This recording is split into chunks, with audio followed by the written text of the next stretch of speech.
Well, Bre, thank you so much for joining us on the Rising Beyond podcast. I'm so happy to be here. Thank you for having me. Yeah, so we've been chatting a little bit offline and we do some similar things, but I'm interested to know where you became passionate about helping women in toxic relationships. Yeah. I think with a lot of us who find ourselves in the helping world, the helping profession, be it therapy or coaching or otherwise space holding, it comes from some lived experience. And for me, I knew that I wanted to be a coach of some kind and was still very much working in the corporate world. And that was kind of like a pipe dream at some point in time in life. And I was in a relationship at the time that I didn't realize was very toxic. And it was sort of a normal feeling relationship to me. I had been used to being with men who were, you had to kind of try to fix, or that weren't quite all the way emotionally available, or were a little bit manipulative in some fashion. This last one really took the cake in the terms of being manipulative and abusive. And I didn't have terminology for any of that stuff when I was in it. But the relationship started as that too good to be true fairy tale. And it was the onslaught of desire and attention. And what I felt at the time was love. I know now was lust and was part of the love bombing phase. But at the time, I was like, wow, I finally found somebody who wants me. Like, I don't have to chase after you. I don't have to try to convince you that I'm good enough for you. And it felt really good. The love bomb phase, it's when you are so thirsty for attention and love and being chosen, it feels satisfying until it gets to the point where you're like, that's a lot. Is this normal? But I thought it was normal. I thought this was just the relationship that I had been missing. I had been in bad relationships in the past. So started, totally convinced I was going to marry this man. I was loyal to this man. Things started happening where that loyalty got tested in how far I was willing to turn a blind eye or give him the benefit of the doubt.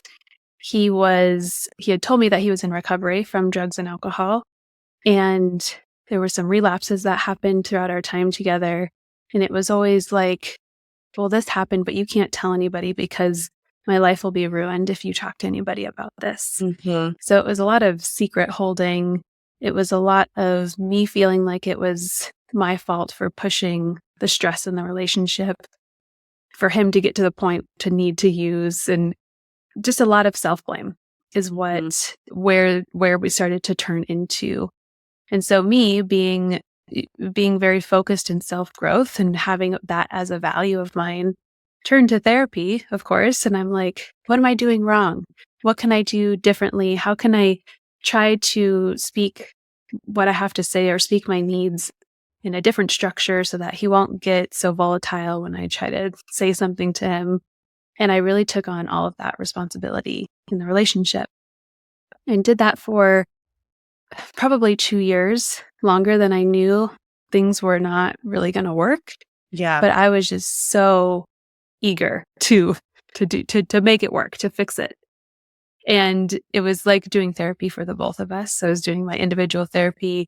There was some infidelity that came out that took us into couples therapy, and he was not very interactive in the couples therapy. So I felt like I was also doing couples therapy for the both of us.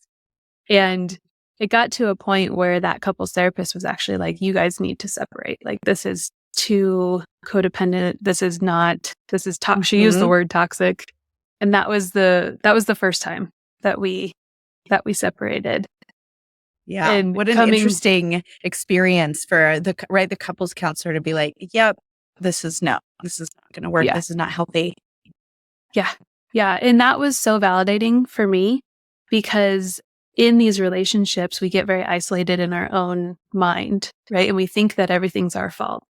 And we think that if, I can just say this different, then he'll engage, then he'll care, then he'll take part in whatever solution there is.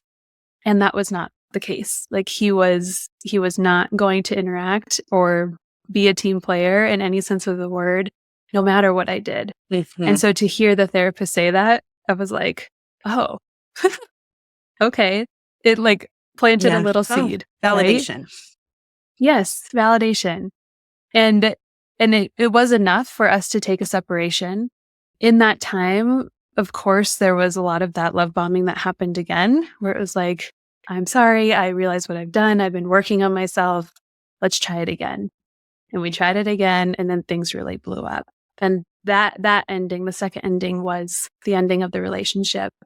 And I had experienced his psychological abuse and emotional abuse throughout the relationship, but it really escalated after I ended it to the point where I was like I thought I had been with a monster. I was like, who is this person? Like, I literally shared my bed with him for 4 years. Yeah. Like, this is terrifying. And to see the switch in his personality and his behavior, he was, in my opinion, a malignant narcissist and was really trying to inflict pain in various ways for the months following the separation. So needing to change locks at first and then needing to move, needing to file a restraining order. It just got very real very quickly.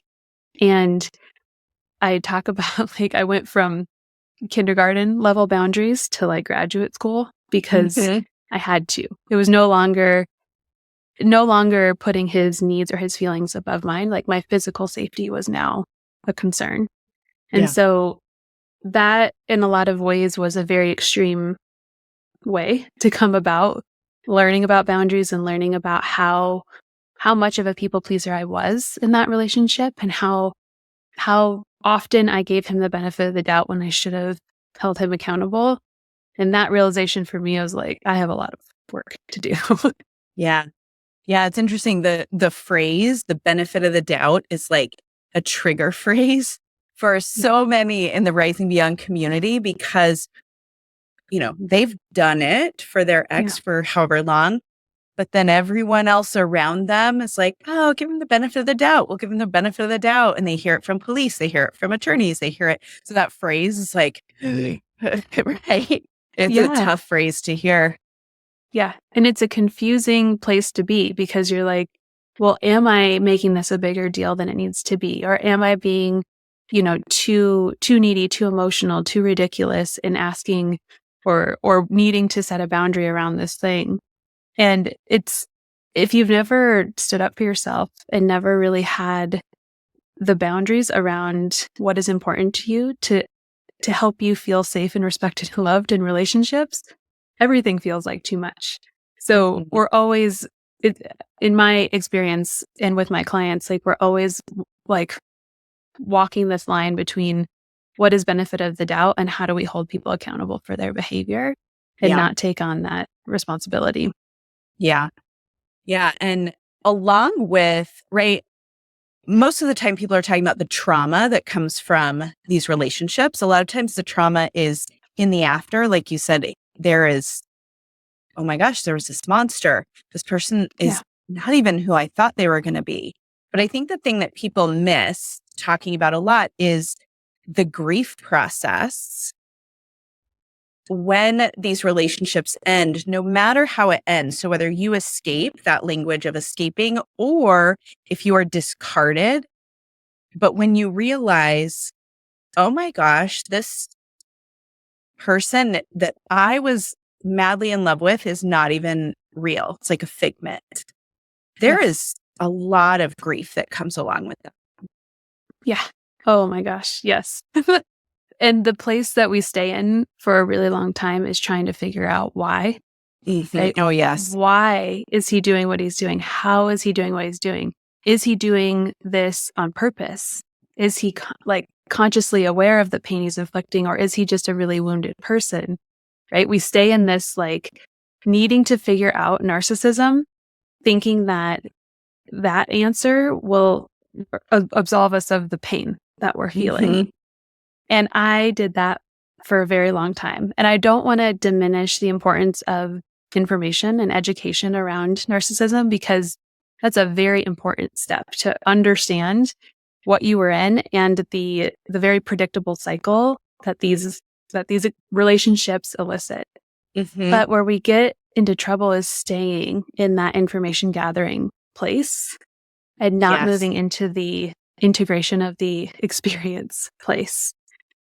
So the grief is not just losing the relationship.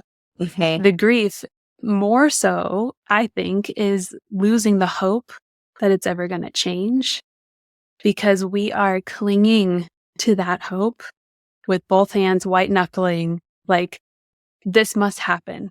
This is going to happen because once X, Y, or Z happens, then we can be happy. Yeah. And I call that place in my practice potential land. We live in potential land for so long because living in reality is too much. It's too much to acknowledge or to be in. And it's really confusing too, right? I talk a lot about that cognitive dissonance where you have these two completely opposing experiences, or your experiences completely goes against your kind of like moral values and things like that. And so, wow, it's so much easier to lean into that potential than to look at the other side. But yeah, I talk about like the rabbit hole Yeah. of the finding out the why, because it can be a rabbit hole that you may never fully embody. Yes. And at the end of the day, what I tell my clients is that it doesn't really matter why. And likely we're not going to know if he gets a narcissistic or an NPD diagnosis, right? So what does it matter if he is a narcissist or not? If he Mhm. is doing this intentionally or not? Because the result of whatever he did is very real for you. You're still feeling the consequence of his betrayal, his lying, his manipulation, the deception, regardless of why. Mhm. But the why is something that we can tangibly, like, I call it the analytical buoy, where we're in the middle of, a storm and we're just trying to stay above water of our feelings by holding on to this analytical buoy of, if I just understand more, then the storm will go away and I'll be fine. When in Yeah. reality, what we need to do is get our oxygen mask and go underneath the feeling and be in that turbulence, be in that experience so that we can feel it and integrate it and process it. And that is not going to come from a book. That's not going to come from the podcast, right? That's going to come from very intentional work with somebody who can hold space for you. Yeah. Yeah. And I like that you say the holding space. I talk a lot about like the Rising Beyond community as a container, right? It's a safe container. And so, whoever your person is, a coach, a therapist, a group, a community, whatever it is, but there needs to be that safety, that container to actually look in. Who wants to deal with grief? Not me. Like that sounds Yeah. terrible. That sounds awful. Yeah. Well, and we're not taught how to do Yeah. that. Yeah. Yeah. So what are some of the ways that you kind of help people gently step into looking at that grief? I can't remember what you called it, the grief of something, but I like grieving the dream is kind of what I was thinking. And it Hmm. matched, pretty similar to what you were thinking. It's like grieving the dream of Yeah. what was or what could Yeah. be or what was painted for you. How do you help people kind of gently start going there? Yeah. Similar to you, I have the way that I hold space for women is in a hybrid space. So we have individual and we have group and we have the Mhm. community all in one. And so part of that coming to terms with what was hearing other women who have kind of come to terms with what was.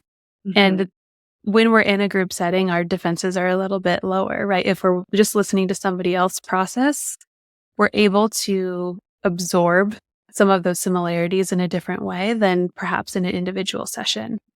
And maybe that's the first kind of entry step into, oh, this woman's talking about her partner was not who he said he was. And she's crying in session and moving through this pain of the deception.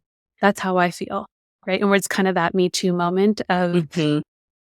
this, I'm not making this up. I'm not creating this to be a bigger problem than it is. Like other women are experiencing this too. So helping women come into the reality where we can reflect back to them what's real, you know? I think we often have a hard time even using the word abuse, right? I Mhm. was abused. And I remember I had a client in session one time where we were processing and I was like, what does that part of you need to say? Like, what is that? She was talking about this part that was holding on this emotion, this anger. She's like, she needs to say that I was abused. And then she started bawling. And Mhm. it was the first time that she had acknowledged it and said it. And so in so many ways, grief can only start once we acknowledge where we are. And that can't come if we're still stuck in the why and stuck in the trying to figure out and stuck in the information gathering place. We also have to be willing to open that door into how do I feel because of what happened to me. Mhm. And in my experience, feelings are tricky for a lot of reasons. But if we're looking at your experience with your partner, feelings were scary, right? If you weren't happy, perfect, if you shared anger, if you shared any large emotions, that usually came with repercussions. It might not have been right then, but there were repercussions. And so many women and the men that we work with in my practice, they have learned to keep those things as hidden as possible. And Yep. so it can be so scary to start to feel because you fear those repercussions. Yes. Yeah. That is one piece where, in addition to not really being taught how to be with emotions in general, I think a lot of our Western society that's not something we talk about, how to be with grief, how to be with anger in a healthful way. So we don't really have the tools in the first place. But then you add on the compounding trauma from being in a relationship like that where Mhm. you've had to quiet yourself in order to survive on some level. That makes it extra difficult. So part of what I'm doing with clients is helping them to come back into a regulated nervous system place. So I use a tool called EFT tapping, Mhm. and it's a way that we can use the body to regulate the nervous system while we're talking about something that is starting to touch on that distressing, triggering level, or that's starting to bring up the emotions of sadness or anger. So instead of starting to feel that a little bit and shutting it down immediately, like we've been practicing, our body, we're practicing showing our body that we're safe while we're starting to explore these concepts so that we can expand our window of tolerance to be able to move into that place safely and not like stress ourselves out more by trying to be with a feeling that feels really unsafe. Yeah. Yeah. And I think that that's really important to kind of point out is that it's not going to happen overnight, that there needs to be an element of practicing. Yeah. And because your nervous system is trained to keep you safe. Yes. So if those neural networks have learned, do not, like if you share emotion, you are not safe. We need Yeah. to retrain that your brain that you are safe to share emotion. And so that window of tolerance is what she's talking about. Some of you, it may start off as like a little peephole size Hmm. and just slowly over time being able to start to feel different things Yep. will allow you to start to do the healing. And so to not beat yourself down if it didn't like, quote unquote like work the first Yes. couple times. It's not how our brains work. It's not how our bodies work. We keep looking for that quick fix though, don't we? With Oh, it'd be like, so great. I think as a therapist, that's why grief work is so hard for me and not yeah. specifically around in these relationships, but because there's not a lot of doing. It's being Yeah. with. Yep. And Yes. so for someone whose brain moves a bazillion miles a minute, I want Yeah. to do like I want to do. And so it's like, wow, I even need to slow everything down because, in this particular session, we're just going to be with each other Yeah. and you can, co-regulate with my calm so that I Yeah. can then make this space a safe one for you. Yes. Yes. The feelings wheel is a tool that I bring in with my clients where if you're not familiar, or those listening are not familiar with the feelings wheel, it shows like different categories of feelings. And as you start in the center, it's the main feelings like happiness, sadness, anger, frustration. And then you move out and they get more specific. And a lot of times we have even lost the articulation of the feeling that we're feeling. It's like, I don't really feel right, but I'm just going to distract, or I'm just going to do something different. And then I'm not going to explore the feeling. So even sitting down to be like, how do I feel? Has to sometimes start with, do I feel happy? No. Do I feel sad? No. Do I feel angry? Maybe. Right. And we start to start at the very basics of like kindergarten level of, what am I feeling? What is happening for me this morning? Or getting into some sort of routine, whether it's in the morning or in the evening that you're checking in. And the more that you practice that, the more specific you can get with the feeling.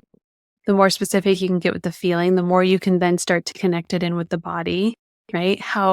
What am I feeling right now? Oh, I'm feeling a little bit of anxiety. I'm also feeling a lump in my throat, right? And we can build the capacity for the awareness around what's happening. But we have to start small, or else we're going to throw ourselves into a dysregulated state by trying to be in a regulated state. Yes. And if you are experiencing post-traumatic stress disorder, one of the key elements or ways that it continues to stay with you and to grow is avoidance. And so the more you avoid, the more that nagging trigger, that anxiety, the fear is going to creep in when you don't want it to. So if you're supposed to be paying attention at work, there's like a presentation, and you're not doing some of that work. You're not in, like we talk about container type exercises on the podcast sometimes. It's like, but there's an intention of, I am coming back to you. Like when I go see Bre, I am going to open this box and we're going to do the work. So if you were intentionally like, hey, I have to pay attention to this presentation. Sorry, brain, can't do you right now. Put it over here. I'm going to see Bre later this week and I will open it up. Your brain will be like, okay, gotcha. We're going to do the thing. If you are avoiding unintentionally, like the feeling comes up and you eat an entire thing of ice cream, or as we in the Raising Young community, our emotional support food is Nutella in the Raising Young community. Love with it. a spoon, everybody, with a spoon. Who needs toast? Clearly not healthy. And that's my emotional support food. But there's not an intention, right? Of, ooh, this is coming up. I need to put it over here. It's like, feel better with Nutella. Yeah. And if you're in that place of using the Nutella, to also meet yourself with compassion, right? Because we cannot judge ourselves into healing. And so having some awareness, even if it's after the fact in the beginning, like, last night I sat down with that tub of Nutella again. Like maybe I want to reflect back on what happened to lead up to the Nutella eating, right? But doing that with compassion and curiosity instead of, I grabbed the Nutella again and I'm so angry with myself. I'm such a bad person. I can't heal. This is never going to work. Fuck this. That's a different, that pushes it all back down further. Yeah. And the point about like PTSD from these relationships, that couples therapist that we had actually did a PTSD diagnosis on me. And she was like, you have PTSD. And I was like, what do you mean? Like, I haven't been not raped. been almost attacked or like, are you talking about I was not in a car accident here? Yes. And that was so eye-opening to me. And it was so eye-opening to me because I wasn't giving enough importance to what happens when you live under that amount of stress and tension and manipulation. And so to hear that from her, it was the first time where I was like, oh, okay, again, this is real. This is a real consequence of what is happening. And I can't stay in this situation. I can't ignore the situation because I knew enough about mental health and I worked in the addiction world at that time. I was like, I know enough that if I don't look at this, then it's not going to go away. Yeah. So it was in part her saying that to me, and also in part of like, I don't want him to have any more control over me. That really catapulted me into like doing the work despite how terrifying it felt to Mhm. have to feel things, to have to be in my body. What do you think is the most uncomfortable feeling? And maybe there's not one, but the most uncomfortable feeling for the survivors you work with? Mm.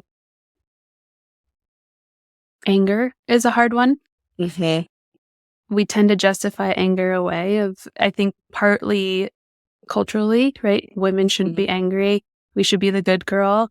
And depending on the age of the client too, like my clients in their 40s and 50s, that was more instilled than my Yeah. clients in their 30s.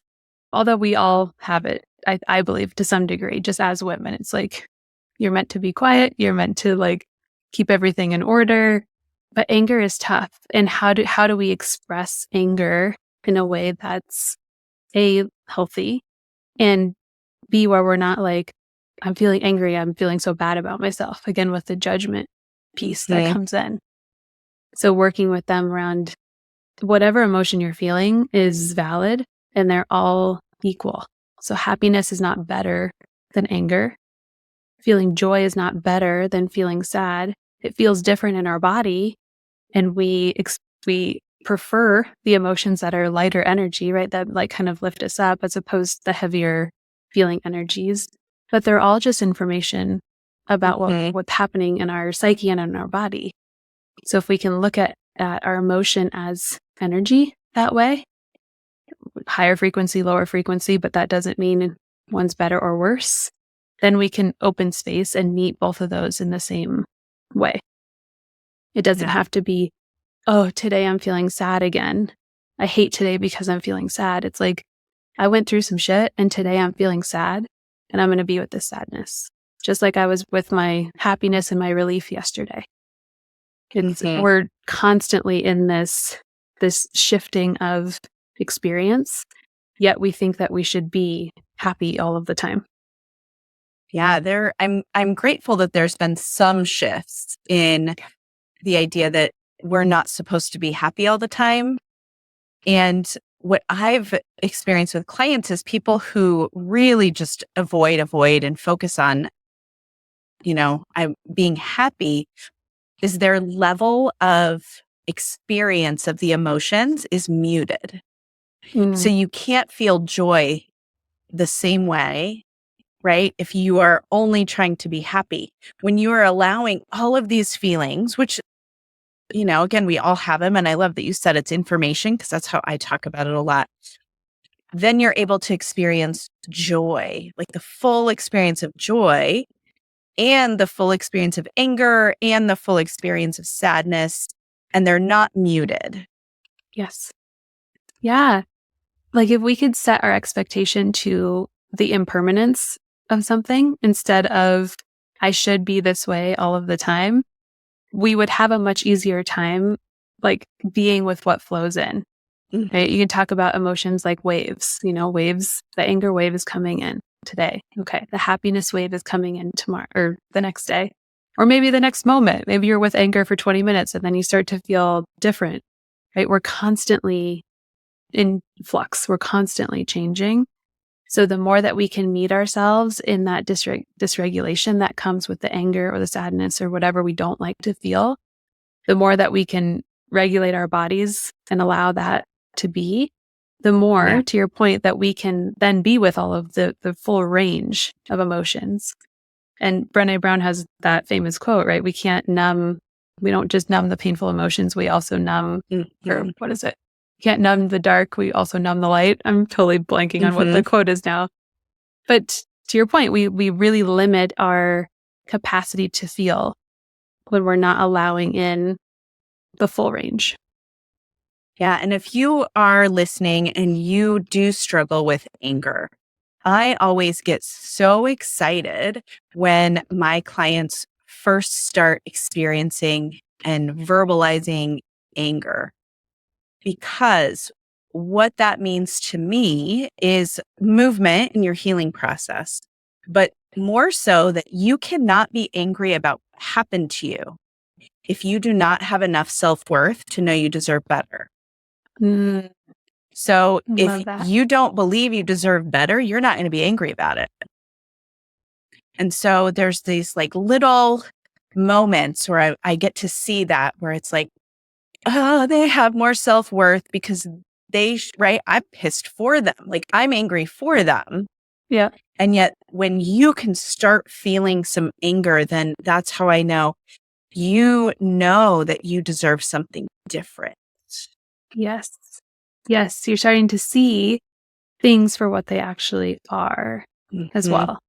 I just had a client yesterday, actually, who she's been in the program for 2 months now, and she was having a really hard time coming to grips with the type of person, with the deception. Mhm.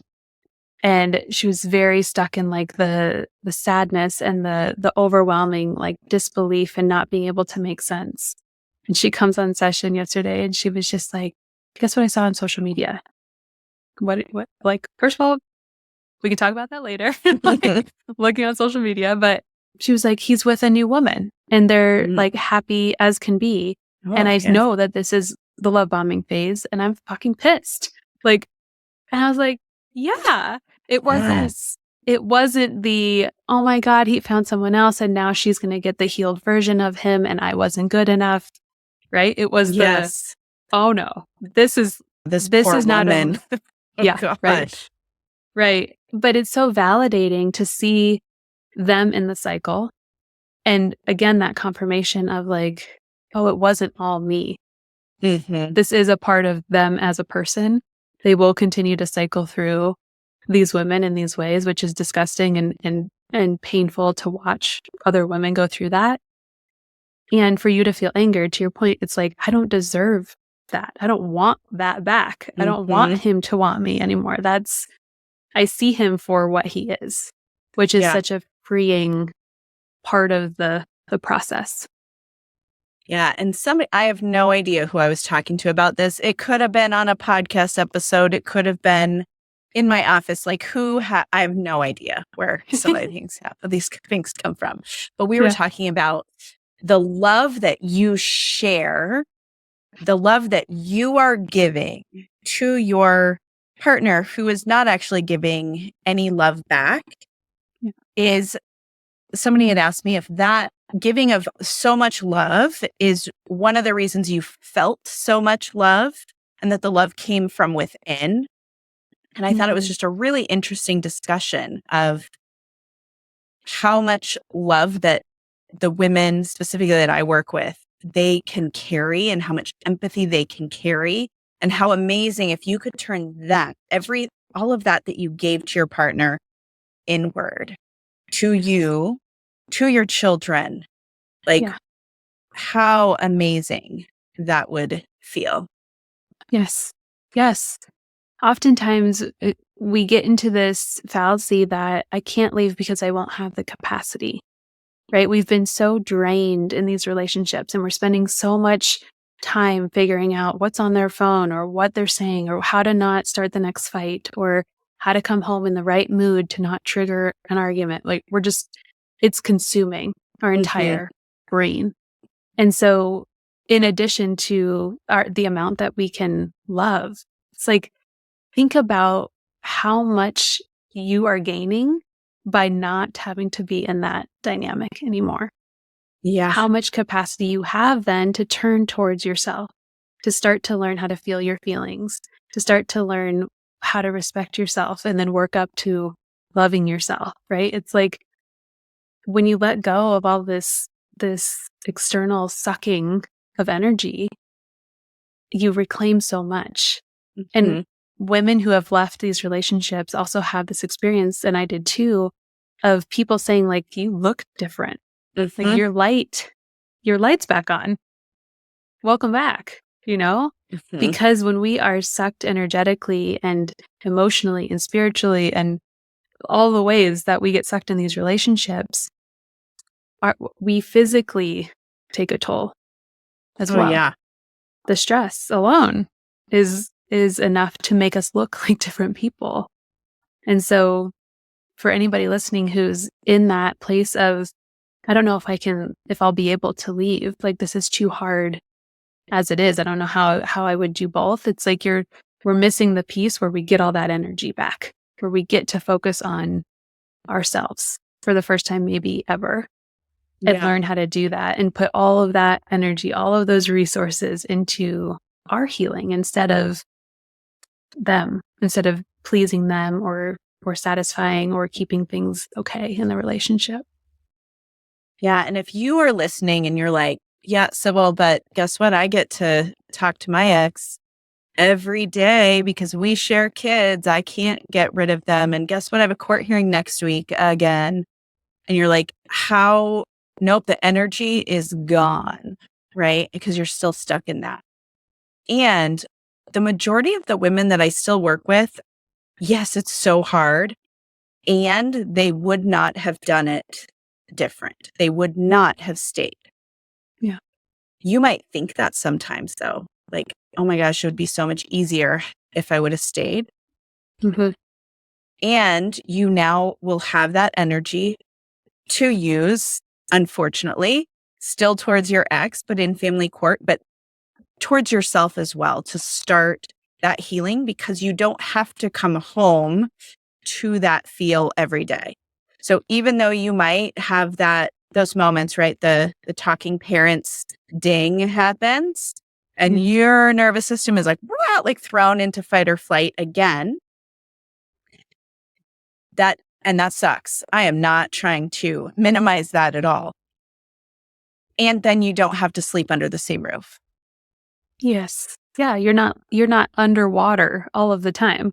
Mm-hmm. You might be still dipping into the water when you have to talk to the person, but you're not drowning anymore. You can turn the phone over and you can do a regulation breathing or tapping or meditation or yoga, right? And you can have a moment of relief, gather your resources before you respond. Mm-hmm. It doesn't have to be this person is standing next to me. I have to sleep in the same bed with this person. That's a whole different amount of stress that you're living in 24/7. Yeah. Yep. Well, Bre, as we kind of wrap up, what would be one, and we've shared so many little tidbits and things that people can think about and try, but what is one or two things that you would really like our audience to leave this episode with and carrying? Yeah. When we talk about grief, I want listeners to really hear how important it is to have a supportive, safe person. Whether that's your therapist or a coach or a family member or a friend, we cannot move through grief alone in the same way that we can do it in connection with other people. And I put the word safe in there specifically because when we're coming out of unsafe relationships, we need to be able to speak our full experience, speak our full range of emotion to somebody who's not going to then tell us that we're wrong or we're making things up or we should give them the benefit of the doubt, right? We need to be very specific and careful about who we are choosing as that person who gets to really see into our heart and really gets to hold us through that process. So don't feel like you have to move through grief alone. If you don't have the friends or family that are emotionally aware or intelligent enough to do that, sometimes we have to bring on a professional. And that's literally why you, Sybil, and I do what we do, and many other space holders do what they do, is to be that safe place for you to come, be seen, be heard, be witnessed, be validated, and to move through the grief so that you're not shoving it down and you're not living with it for the rest of your life. Because there is relief. It takes turning towards the feelings. It takes moving through the discomfort, but there is relief on the other side. So if you're in that place where you're like still in the middle of the dark tunnel and you can't see the light yet, trust that if you keep moving through the process and you keep leaning into the experience and integrating what happened, that you're going to start to see that light. And then eventually you're going to be in the light. And that can take a different timeline for different people, but lean on stories of women who have done it, who have been there, who, talk very openly about this sucked. This was the worst experience of my life. And this is where I am now. To instill some of that hope and to keep that proof alive in your body and in your mind of like, okay, if she can do it, I can get there too. Mm-hmm. Absolutely. Absolutely. I think that both of us are really, really value the community aspect of the healing process, and healing in relationship with others is an easier way and easier for your nervous system way to heal. Yeah, we get to borrow the co-regulation, right? We get to in the containers that I create, I'm very intentional even about saying like this gets to be the first healthy relationship that you experience.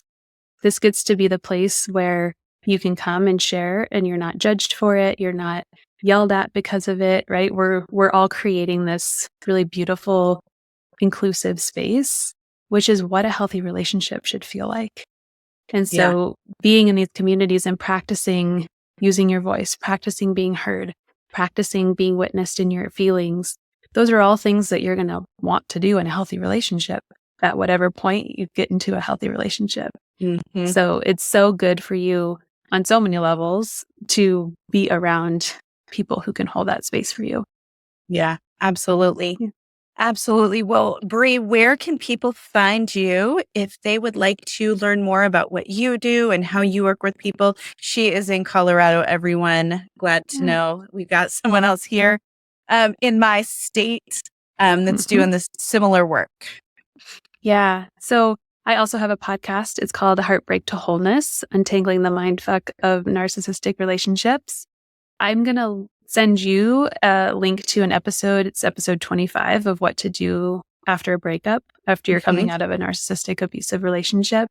I think will be helpful for people who are interested in the grief. So I'll send you that link so listeners can check that out. And then I also have an online self-guided mini course called Find Yourself Again. And this is a really good step for folks who are trying to figure out who they are. So they're moving through the grief process. Like, I don't know who I am anymore. I don't know how this happened. And you're trying to rebuild a sense of self.